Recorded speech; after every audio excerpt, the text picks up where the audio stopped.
first of all, about John's Gospel, just from the perspective of preaching and teaching. What are some of the thoughts you have about John? So let me get you started. For example, I heard one person say, in his ministry, he said, I've preached through the whole Bible over the course of 25 years, but I've left John till last because it's just so good that I don't want to mess it up. And that kind of made me go, oh, that's a bit of a shame, but at least he's being positive about John. But when you think about John in relation to the synoptics, Matthew, Mark, Luke, I think it's worth just kind of starting with this, saying, okay, they're really different. Okay, so you got Mark, right? And most people agree now that Mark was written first, and Matthew and Luke had Mark. Okay, that's just kind of normal view these days, unless you're from a more kind of Catholic context where they still like to keep Matthew first. But really, it seems to be Mark first. Matthew and Luke have access to Mark. They also have something like 235 verses that they share that Mark doesn't have. And so that gets called Q, which is just the first letter of the word for document in German. So it's nothing special. We don't have Q. We don't have Quella somewhere. We just have the combination of verses. So somehow they got access to that. And then there's unique material for Matthew, and unique material for Luke. Okay, and those get called M and L. Now I think M is probably Matthew's notebook. Okay, it's not that he had access to different materials. He was there. Okay, and as he was there, he probably, as a tax collector, used to make notes of everything. And so I wouldn't be surprised if when Jesus was teaching, Matthew thought, oh, this is good stuff. And just write, blessed are the poor in spirit. I wouldn't be surprised. I think when we get to heaven, we may discover they took more notes than we realize. And so Matthew is reading Mark's gospel, and he goes, this is great, this is good stuff. He's not got much teaching in it, and I'm not surprised, because Peter, who obviously has influenced Mark, probably wasn't listening as much. And Matthew says, okay, well, let me take that and let me add in some messages, Sermon on the Mount and the Olivet Discourse.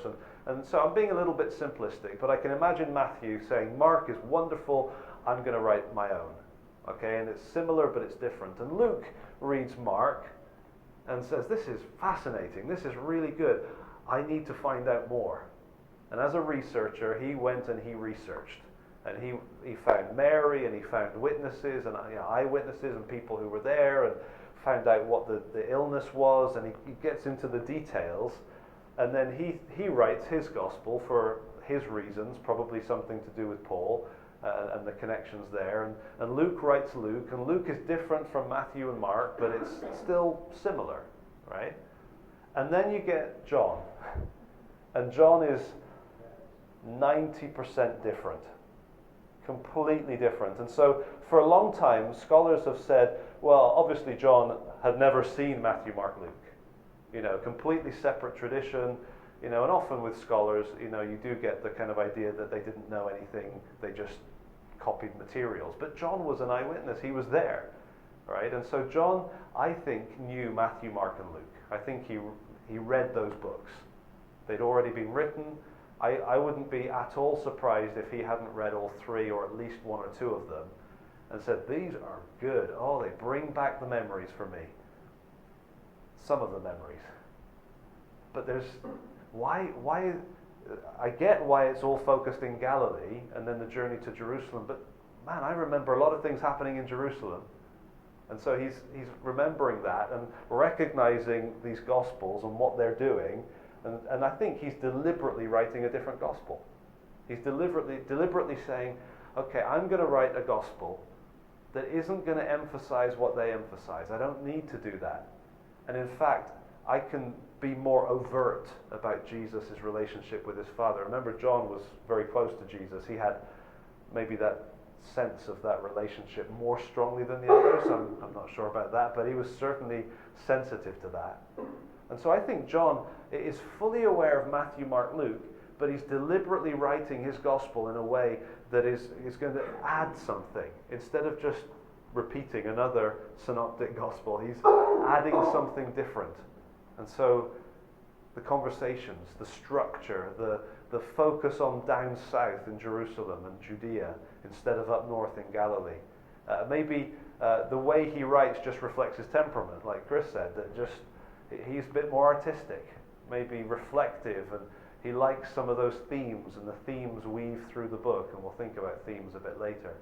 And I think John is writing his gospel deliberately different from Matthew, Mark, Luke, and he's structuring it. Lots of sevens in John's gospel, right? It's like a warm you up for Revelation. Lots and lots of sevens, 7 I ams, and 7 signs, and 7 this, and 7. And so he's very careful, very selective, so that when he gets to the end of it, he says, so much could have been written, but I've picked this. This has been my selection, and these things are written that you may believe that Jesus is the Christ, the Son of God, and that by believing you may have life in his name. Okay, so that's kind of where we're going with John, is we want to say, okay, let's not criticize, obviously, Matthew, Mark, and Luke. They're wonderful, fully inspired, equally gospel. But if we don't focus on John, the danger is that we will sometimes struggle when we preach John. Or we may avoid preaching John and miss out on the treasure that we have here. So let's look at the notes and see if we can benefit a little bit. Hugh, can you help me get that music stand thing over there? I'm a bit tethered if I... No. You can be assured of that. I can tell this was designed for you. There we go. Thanks. So let's look at, let's open our Bibles, look at John 1. Just the goal of today is to really get our minds in gear and to get our hearts together with John and to look at it and maybe share some information that you haven't seen before, maybe not. I'm not trying to impress us, that's not the goal, but I want to give us a sense of the uniqueness of John. Tomorrow, first session, we're going to have a group exercise. Okay, so still come here, start here, and Hugh will explain that exercise. We'll separate for 45 minutes and then come back together. Okay, and then on the next day, I never know what day it is here. Do you have that problem? Like today's Sunday. Okay, so Tuesday, we will have another group exercise in the second session. So we'll have a couple of those during the week, which should be good. The other thing I should mention about the program is tomorrow's second session, we're going to be with the foundational people and have an interview with John Lennox. And so that should be interesting. And if you have questions you'd love to ask John Lennox, let me know, because I'm trying to figure out how to make the most of our time. I would say picking his brain, but I'm not sure that's possible. Scratching at the surface of his brain. So that should be a good time. So today we're just laying a foundation in terms of John. And the prologue, the first 18 verses, let's think about that for a minute. I say a minute, you never do the prologue in a minute, can you? The prologue of John is really, it's setting a stage that's unique. Interestingly, I wonder if John was impressed with Mark's introduction. I've never read anybody who said this. Maybe I'm a complete heretic for saying this. But typically people say John is very, very literary, very crafted. Mark is the beginner's gospel. It's kind of basic. But actually, Mark's introduction is not too different from John's. When Mark begins the beginning of the gospel of Jesus the Christ, the Son of God, and you get this John the Baptist, and it feels a bit kind of, you know the smoke machines they used to use a lot in concerts and things, where you just pump out the smoke and so you can never see people's feet. It's just like this kind of smoky area, and then the smoke clears and you kind of get into normal life. That's how Mark begins for me. I call it the smoke machine section.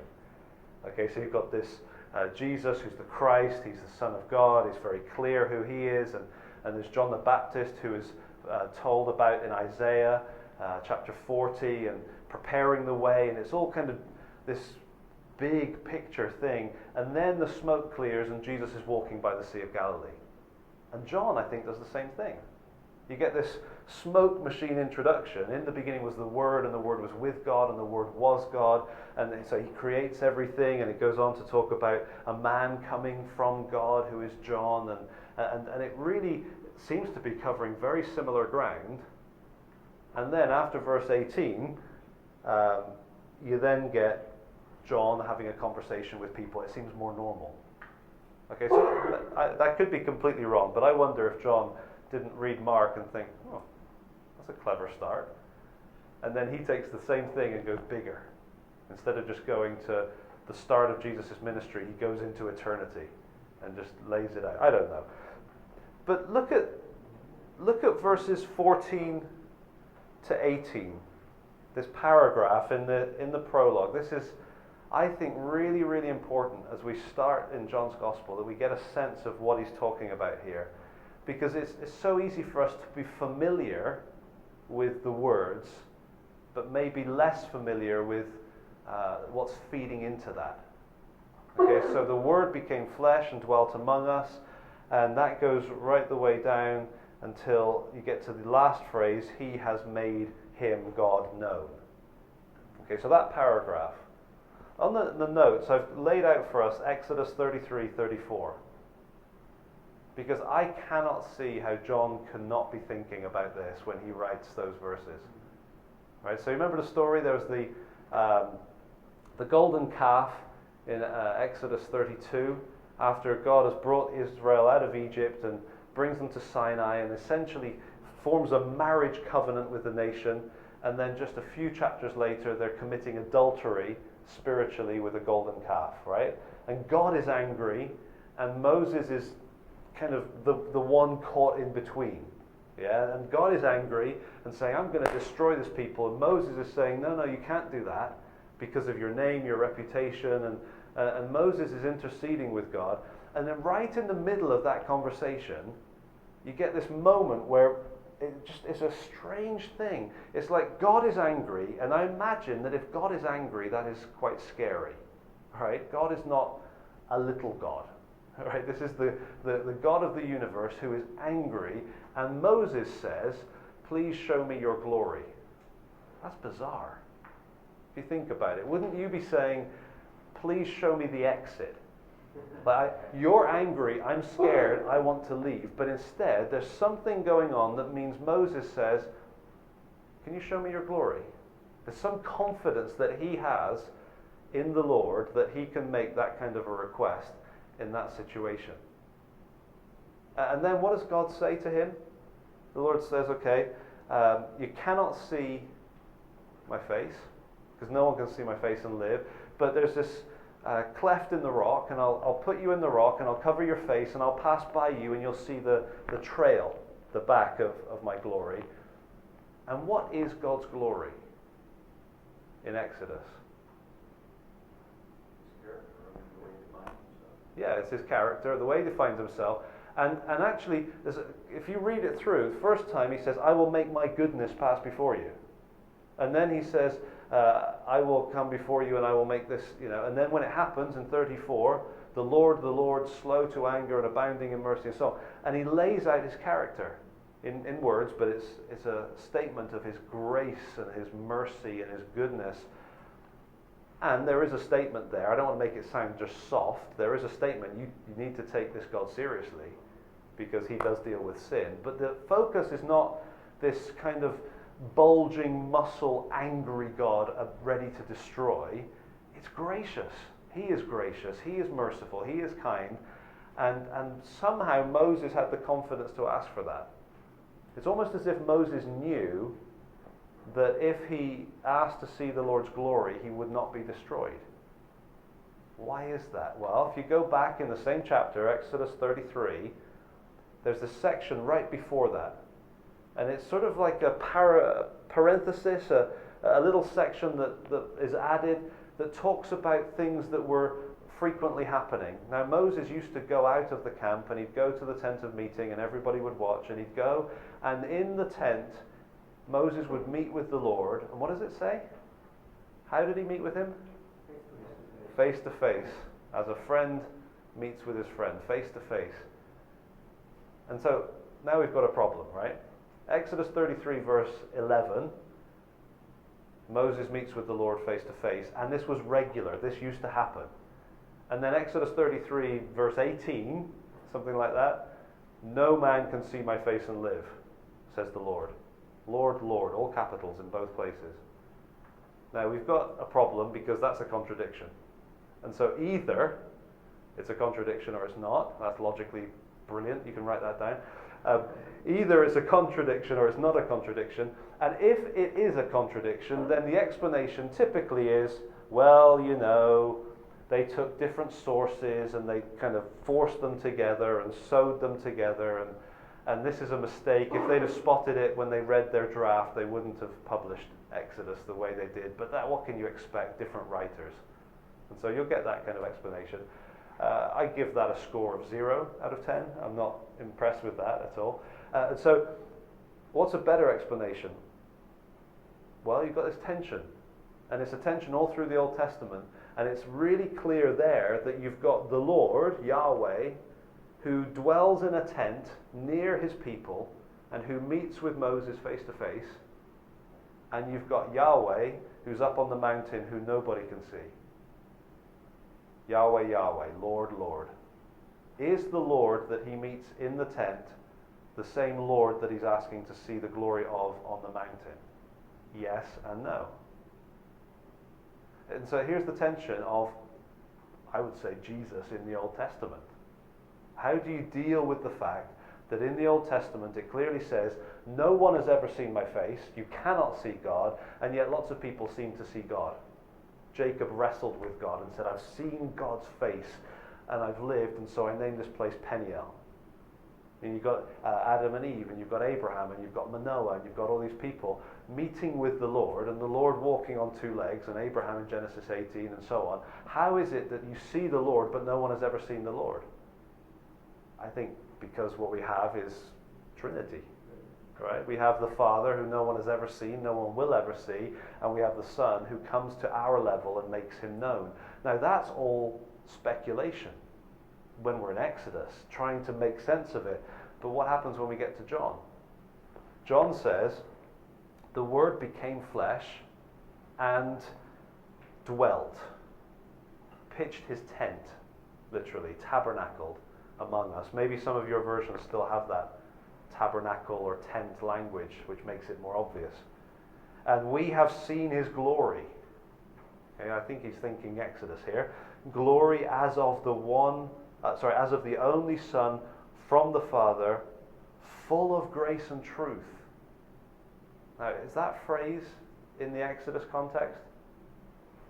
I think it is. Where's the bottom of the page there? Abounding in steadfast love and faithfulness. That's what God said in Exodus 34, part of his character description. Full of, abounding in, steadfast love, chesed va'emet, right? The love and the loyalty of God, the steadfast love that's covenantally loyal. It's sort of these two ideas that overlap and become this really strong idea, the chesed va'emet. And John, I think, is referring to that. How do you say that in Greek? Well, how did they translate it in Greek? Same way that John says it here. Full of grace and truth. Now, that does make me ponder. I don't want to overstate this, but it does make me kind of go, when I hear people using grace and truth as if they're opposites. Do you know what I mean? Like, we need to be gracious, but we need to speak the truth. And there's this kind of dynamic tension between grace and truth. And I think that's a great principle. I'm just not convinced that's what John's talking about. I don't think John is thinking in terms of kind of a Greek grace versus truth idea. I think he's talking about the same thing. Grace and forever trueness, loyal love and grace. That's what, it's sort of, in English, we use the word true in 2 ways. We use the word true for facts that are true, scientifically true, right? And we'll hear a lot about truth at this conference, of course. Apologists like to talk about truth. It's an important reality. But there's also the reality of true when I say to my wife, I will forever be true to you. It's that relational, loyal kind of true, right? And I think that's where John's at here. When he looks at Jesus, he's saying he is Yahweh, Hesed va'emet, full of grace and truth, forever loyal to his own goodness and kindness and love. Okay, so that's something to chew on a little bit. And he keeps going here, talks about John, verse 16. From his fullness we have all received grace upon grace.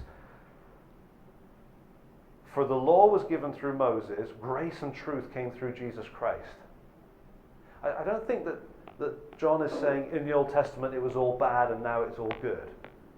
I think he's saying that the Yahweh, the God of the Old Testament, who was gracious and gracious and gracious again, we see that revealed in Jesus. All right, we've got the fullness of the God of the Old Testament revealed to us now in the person of Jesus. And then he gets to the kind of the key line, no one has ever seen God. Not even Moses.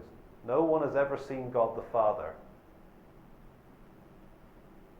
But the only God who is at the Father's side, who is close to the Father, who is relationally intimate with the Father, he has made him known. Now, what's the point of John's Gospel? I think it's that. Jesus makes the Father known to us.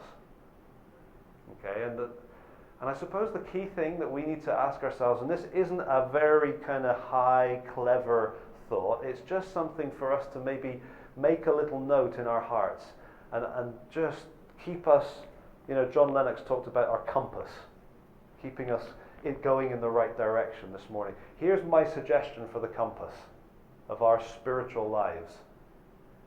If Jesus makes the Father known, and the Father is the one described here, and revealed in Jesus, who is full of grace and truth, grace upon grace upon grace upon grace, are we more and more delighted by God, more and more excited by God, more and more thrilled by God?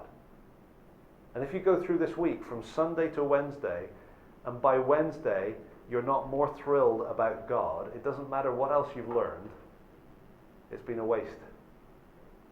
Because John's Gospel and everything else that we get at ELF should be drawing our gaze away from ourselves, away from our own intellect, our own ministry, our own importance, onto Christ who reveals the Father to us.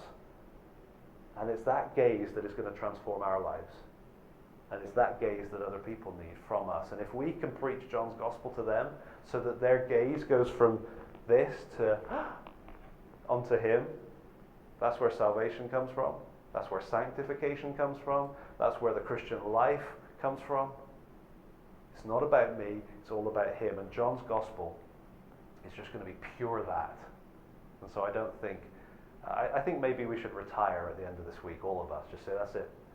Never have another Advanced Bible Teachers Forum network, because where else do you go after John's Gospel? I'm just kidding, we will go somewhere else next year. But this is really big, isn't it? This isn't just John writing some stuff about Jesus. This is the big picture of Scripture, the whole of the Bible, that we have this God who is infinitely beautiful. I was just reading about Jonathan Edwards this morning, and his emphasis on beauty and sanctification being a process of becoming beautified. And how do we become beautiful? Well, we're given a taste for something beautiful, which is ultimately God, and we're drawn deeper and deeper into that, and that transforms our lives. I think we'll forget Edwards for now, but let's get back to John, because this is powerful, and this should be powerful. This shouldn't just be up here. This should be really heart-stirring. Any comments or thoughts on that? Chris? I like the comparison of Moses. I would point out that another connecting point between Moses and Jesus is the prophecy that one was greater than Moses would come. And what was Moses in that role was a mediator of the covenant.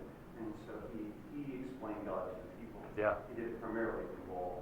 Yeah. Jesus comes and gives a much fuller mediation, obviously perfect mediation, in grace and truth. And it is in their act as mediator that we see that point of connection that you're That's huge. Work, and I think that's important. So if I say face to face in a tent, and I say no one can see my face on the mountain, but then I see that Jesus has seen God, then it's a question of how God accommodates to us through the mediator. In other words, he accommodated one way of the tent, he accommodated in another way of the mountain, and he accommodates most fully, perfectly through Jesus Christ. And so I guess that's powerful. That's important.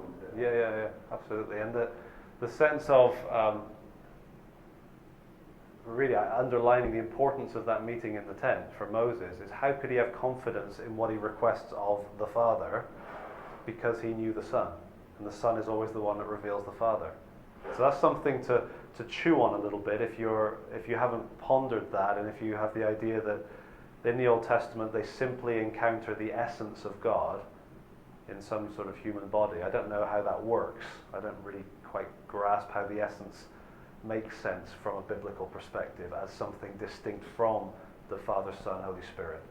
And so that's maybe a philosophical, theological conundrum, depending on how committed we are to our systematic, certain forms of systematic theology. We may say, well, I'll defend, teaching on essence to the death. I'm looking at scriptures and going, it looks like it's the Son. I'm not going to say Jesus in the sense of incarnate Jesus, but it seems to be that the role of the Son is always to reveal the Father. So even like you say, Moses, people need to know this. There's coming another one in the same line, not physical line, not descended from, but from such and such a tribe, but he's going to be an Israelite, and you need to listen to him because he's going to speak of me. And that's, of course, the great focus. And so by the time you get to book of Acts, they're quoting that and saying Jesus is the one. And you'll see that in the Gospels. Are you the prophet? And so that's a really big idea to play with and to ponder and chew on. Our looking at John's Gospel, we've got to recognize that the purpose of it is Jesus came to make the Father known, right, and to bring us into relationship with the Father. And so even there in the prologue, verse 12, to all who did receive him. So he comes to his own, they did not receive him, but to those who did receive him, he gave the right to become children of God. So it's an invitation into this amazing relationship that we read about. And so if you're reading from John and you're preaching or teaching John and you're saying to people, here are some facts, but you lose the attractiveness of the relationship between Jesus and his Father, you've lost something so significant. Even if people don't understand it, they should be attracted to what we describe or what's described in John's Gospel. So, for example, in John 17, where you have the prayer, where Jesus is praying to his Father, verse 20, he says, I do not ask for these only, talking about the disciples, but also for those who will believe in me through their word, that they all may be one. And then he goes into this descriptive language that he's been using in 14, 15, 16, about the I in you and you in me. And he starts talking again about that and says, I want them to be one, just as you, Father, are in me and I in you, that they also may be in us, so that the world may believe that you have sent me. What? That's not easy in any language. All right, and he just keeps on going. The glory that you have given me, I have given to them.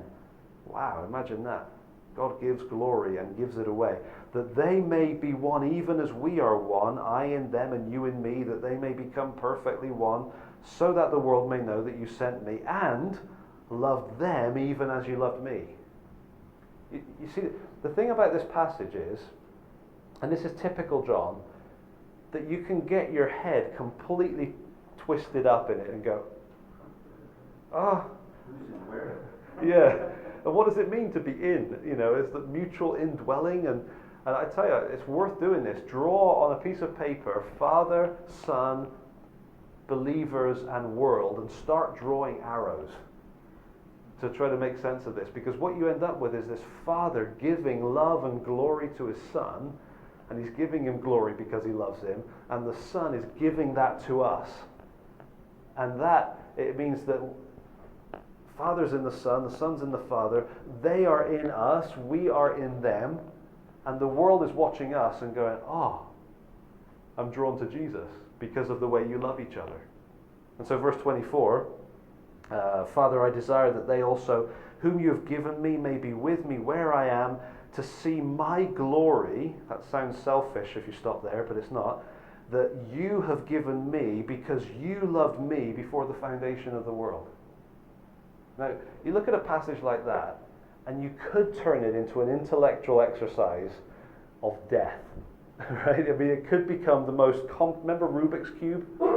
And the kind of, I could never figure that out. On Google the other day, I had a Rubik's Cube, and I clicked on it, and this Rubik's Cube appeared on my screen, and I was like, what's happening? Is this a virus? Click again, and it turned. I mean, it's just bizarre. But, if you turn John 17 into a Rubik's Cube of theology, it can really be kind of, But actually, if someone reads that, their response should be, I don't really get it, but I like it. Yeah? I love the idea of a God who gives glory because he loves. That's incredibly attractive.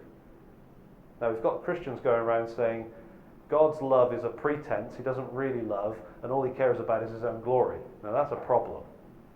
Okay, that's very, very good Greek philosophy, but it's not very good theology, because the God of the Bible is a glory-giving God. He gives glory, he's focused on the other, he's selfless. And so when you read about the Father and the Son in this selfless, loving relationship, and then discover that that spills to us, that should really draw you into it. And that's the beauty of John's Gospel, I think, is that the God who is made known is so incredibly beautiful and so amazingly attractive and winsome that our hearts can be drawn as we watch Jesus, even if we don't understand all the details, even if we don't know technical terminology like perichoresis, which is the technical language for mutual indwelling. I in you and you in me. Who needs to spell that word? I mean, it's important. I'm not mocking it. I do happily talk theology, but I'm thinking evangelistically in a Bible study with someone. They don't need to understand perichoresis to read John 17 and be drawn to Christ. Okay, Jesus speaking to the woman at the well, he doesn't hide much, does he? She said, oh, we're waiting for the Messiah. Yep, that's me. I am. Just open. Completely open with her. It's powerful. So let's look at the notes here. We've got the purpose statement. We've talked about that. Testimonies. Really simple. When you look at this is on page 2. When you look at commentaries on John's Gospel, you will often see the language of the Book of Signs and the Book of Glory. Okay, the two halves of John's Gospel. Now, the Book of Signs is so called because it seems to be structured around the 7 signs. Okay, now without cheating and looking at your notes, do we know what the 7 signs are in John's Gospel? In order? Yeah, that'd be good. First sign, that's the easiest one. Wine. Wine, right? Water into wine. That's the first sign by which Jesus manifested his glory. Second sign? Healing. Right. Yeah. So the first sign happens in where? Cana. Yeah, in Galilee. Second sign, end of chapter 4, happens in. You sure? Is it back in Cana again? Cana? I think it may be same place. We can look at that. So start of 2, end of 4. Those are the first 2 signs. Next sign, number 3.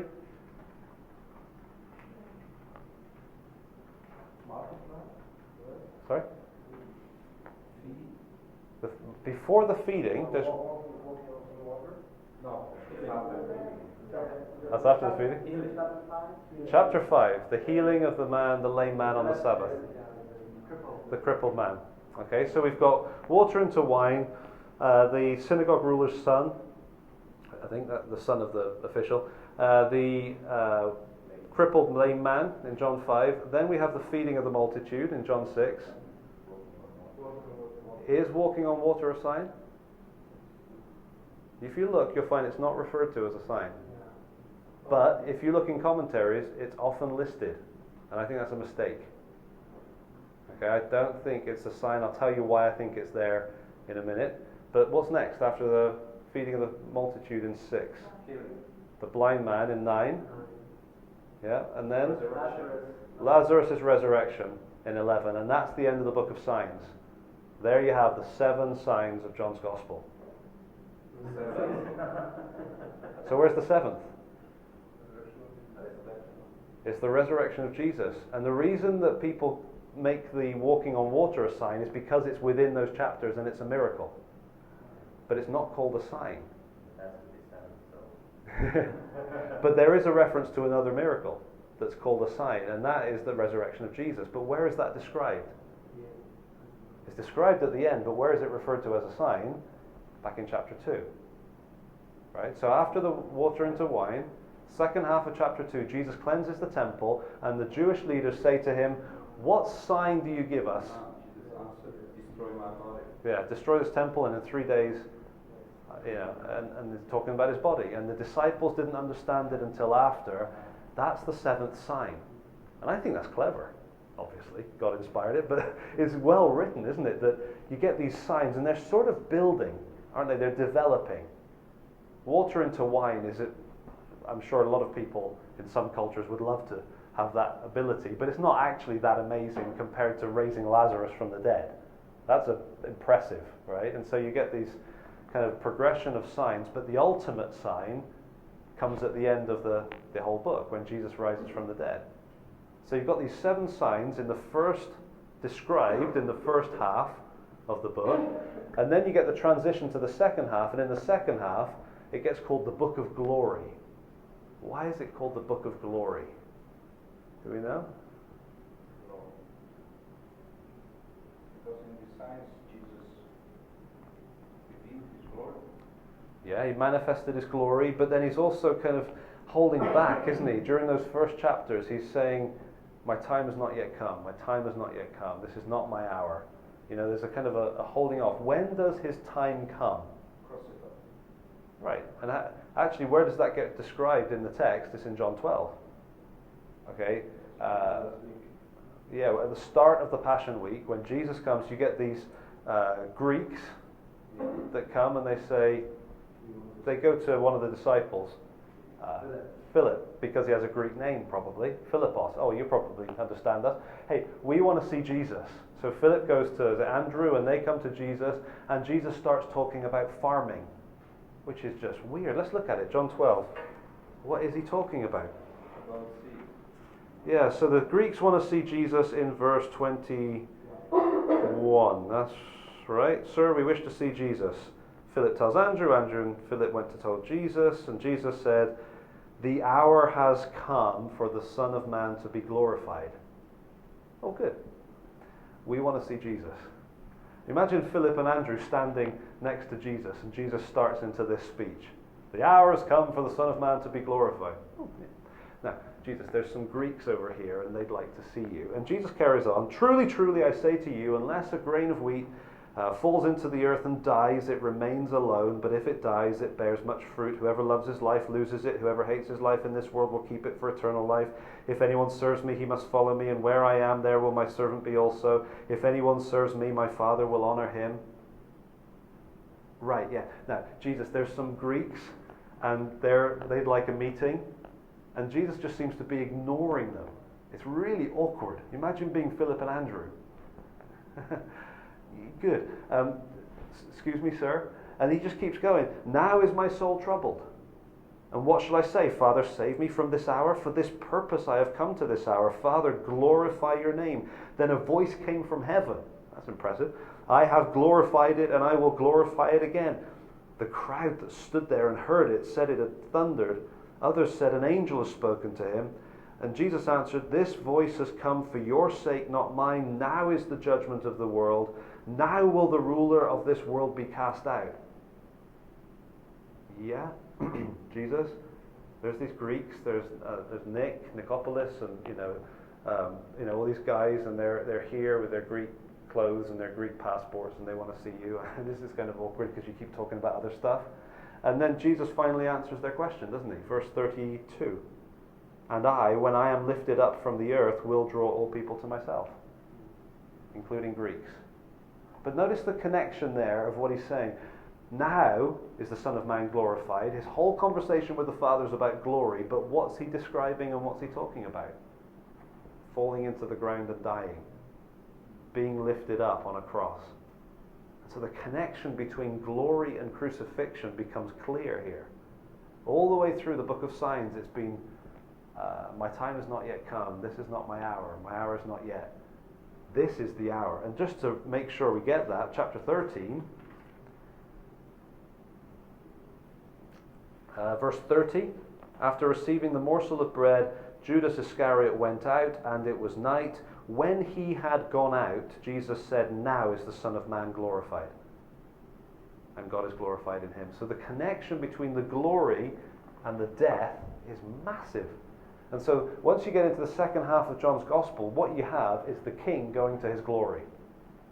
Right? He's the king, and a lot of the quotes from the Old Testament in that second half of the book of John, there's a couple from Isaiah, there's one maybe from Zechariah, but most of them, guess where they come from? They come from Psalms. Of who? Psalms of the king, Psalms of King David. And so here's the king, and he's going to his glory, and his glory isn't the ascension, his glory is the cross. How is that possible? Sorry? Something crazy, just to glorify that we, as human beings, would not consider that as a glorification of the greatest thing. It makes no sense, because we want glory to be impressive. And maybe our entire world is upside down. And so what we think is impressive is the exact opposite of impressive. Isn't that true?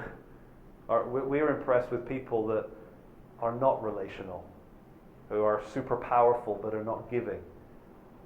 But what's God like? Is God powerful? Of course he is. Created the world with a word. No question he's powerful.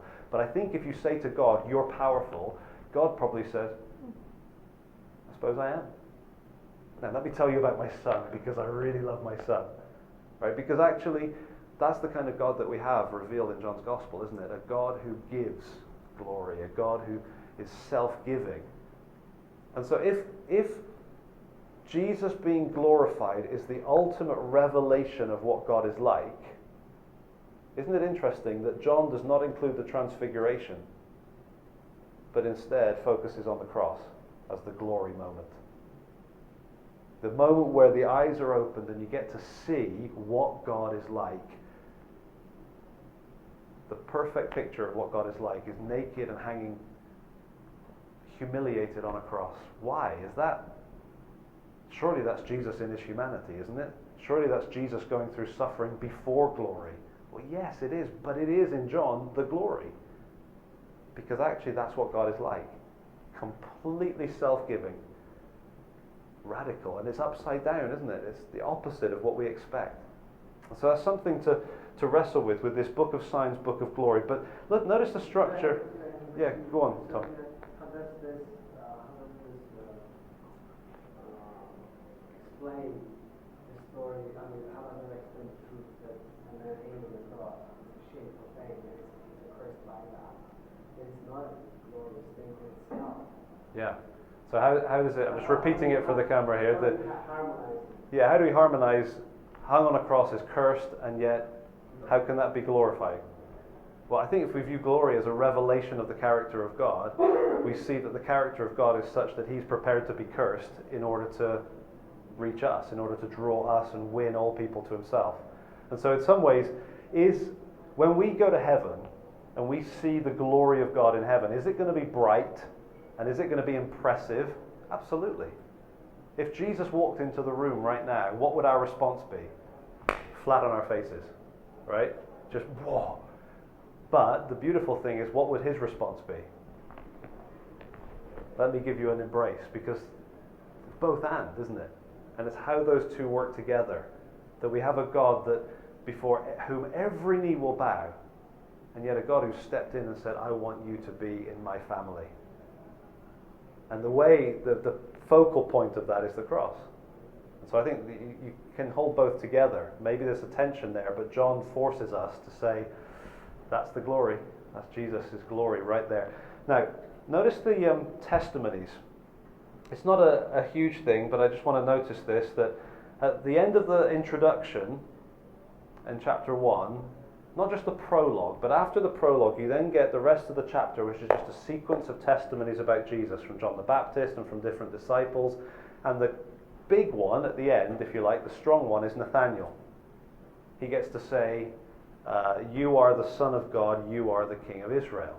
Now, why he says that is really intriguing, and you can ponder that, his little conversation with Jesus about the fig tree. What is it that sparks that response? We can talk about that sometime. But Nathanael gets to give this strong statement about Jesus.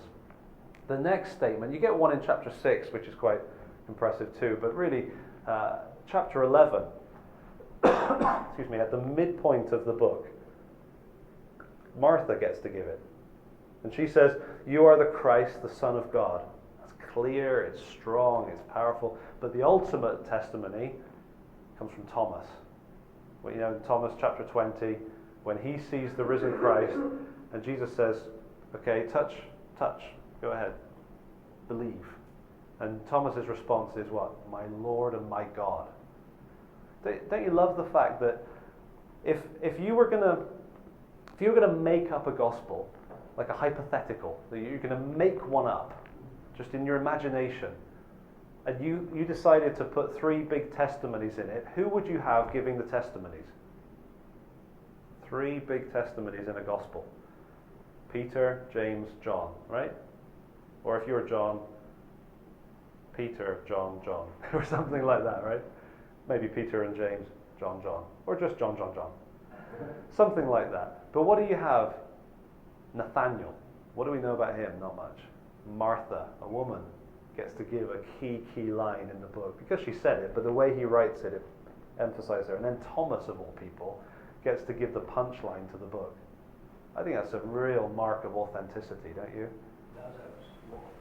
So different than the Book of Mormon, right? Oh, yeah, right. You want to make a quick comment on that? Yeah, my friends are reading it. We go to the streets of Roosevelt and meet people, we were very sure, especially when some Mormons. And my friend, one of the principals of the church, got together with us, they gave him some Mormons, they're reading it for the first time in his life. In his early 20s, and he says, "I know it's not authentic, but it's not an authentic book. It's so different than the Bible, because the person writes, I this and this, I did this, I did this, I saw that, and it's just full of I, So Yeah, so the Book of Mormon's full of the I. And if you look at a lot of false writings, the quality difference. You know, my children were asking me about the Apocrypha. I don't know why, I can't remember now, but they said something about the Apocrypha and other books that aren't in the Bible. And I said, "Do you want to read some?" "Oh, yeah, can we?" So one morning at breakfast for Bible time, we read Bel and the Dragon. You know, Daniel 13 and 14, or whatever it is. And my children, 13, 11, 9, 7, the 2-year-old didn't care, she just had food. But the 13 to 7-year-old, they read it, they said, "What is that?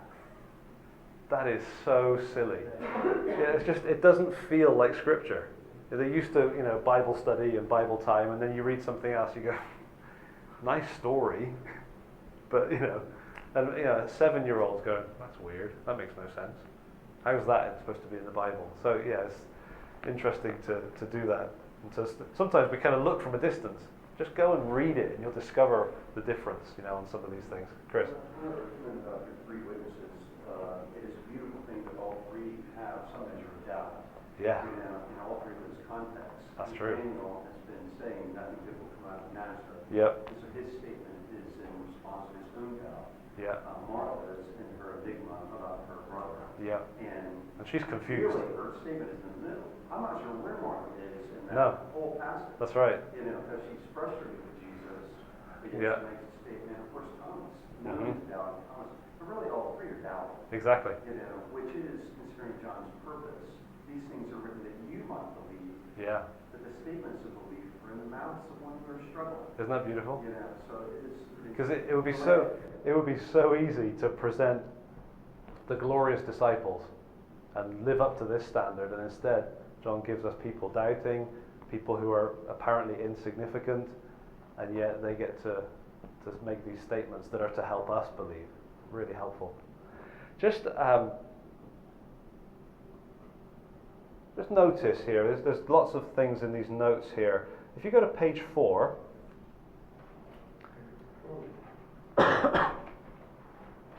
I've given an outline of John, and it's not I'm not saying it's definitive, but one thing that I think is interesting is between chapters 2 and 10, what I've called there a swirling triple theme. Okay, and we're going to talk more about themes later, but the big three that John gives us in John 20, these things are written that you may believe that Jesus is the Christ, the Son of God, so the identity of Jesus, and that by believing, believe is a huge term, isn't it, in John, 98 times, you may have life in his name. So the identity or the deity of Christ, belief and life. And all of those are used in most of those chapters. But interestingly, there's an emphasis that I think cycles through here. So 2, 3, 4, you have the emphasis on the identity of Jesus, his deity. What signs do you have to give us to prove your authority to do this? And this was the first sign by which he manifested his glory to his disciples. So you get the identity of Jesus in 2. Massive discussion with Nicodemus about faith, belief in chapter 3. And then in chapter 4, woman at the well offered living water that satisfies. And you come into chapter 5, the whole question of Jesus' identity becomes the big issue again. Right? With the healing and who do you think you are doing that? And Jesus says, well, don't tell me off for one thing, let me tell you who I am. And that becomes the big debate, is his identity. In 6, he's up in Galilee, and it's a discourse really about belief, and are the people going to believe or not believe? And then in 7, Feast of Tabernacles, he's talking about living waters again. All right, so he's cycling back through it. Chapter 8, identity, his declaration of who he is, the I am statement at the end, for example. But there's not just that one, but also then in chapter 9, belief, the blind man, do you believe, and so on. Chapter 10, even the blind man also says to the Pharisees, the Sanhedrin, do you want to believe? You know, he's kind of prodding them, and you come into chapter 10, and then there's this life theme again of come to give life to the full. And so it's just an emphasis, but this swirling belief, identity, belief, life, identity, belief, life, identity, belief, life. What do you get in chapter 11? All three themes come together. And it's like a cocktail. You put those three together in chapter 11 with the raising of Lazarus. And Martha's comment about who Jesus is, combined with Jesus saying, talking about belief, and if I told you, if you believed, then you'd see, and the life, and then he walks out of the tomb. And it's almost like you get these ingredients, and they're coming together all the way through until they kind of become one, and poof, the big explosion is Lazarus. And Lazarus is the big explosion in John's Gospel. From that point on, I mean, for a long time they've wanted to kill him.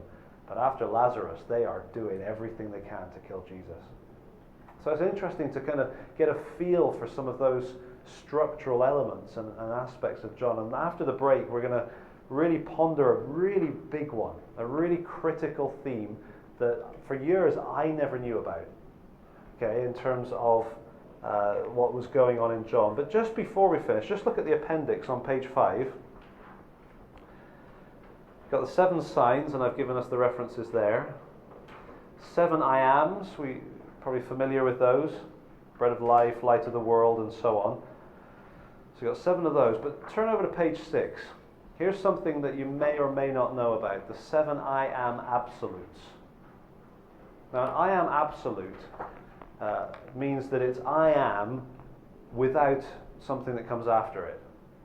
Okay, so it's just a technical term, but it's like the one we know is John 8:58. Before Abraham was, I am. And they picked up stones to stone him. But guess what? There's 7 of them. All right, and maybe you don't know this, maybe you do, but this is important. And so it's often hidden. I don't know how your translations are in your language. In English, they tend to hide this because it's awkward. Before Abraham was, I am. I am what?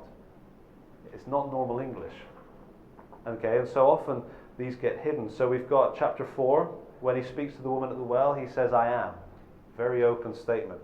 Chapter 6, why is the walking on water included if it's not a sign? It's because I think it's one of these I am absolutes.